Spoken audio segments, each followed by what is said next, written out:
Момент. Госпожо, ако обичате, върнете се за малко, моля. Ако обичате да върнете салама, който току-що взехте от щанда. Какъв салам? И какъв салам? Този, който взехте от щанда с саламите. Не съм взимала салам. И как да не сте взимала салам? Аз го виждам в чантата ви. Може ли да проверя в чантата ви? Нема салам. И как да няма салам? А това какво е тук? Това е пастърма. Върнете пастърмата тогава, госпожо, ако обичате. Не сте я платили. Тя не ви е подарък от магазина.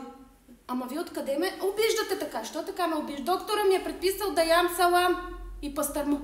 Ами аз ще, госпожо, но си го платете преди това. Айде, ако обичате, се върнете. А с тия цени несправедливи няма да ви дам една стотинка. Госпожо, аз не определям цените. Няма после аз да ви плащам пастърмата и салама. Айде бързо вътре в магазина на касата си го плащате. Колко е неучтива. Че вие каква сте?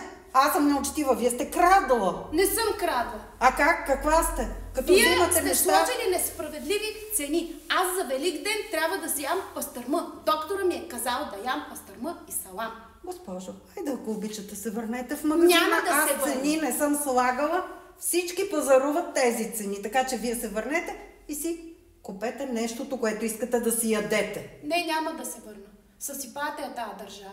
Сега ще викна охрана. Ама бъди над нещата, тапа за един салам, тук направи цяло чудо направи.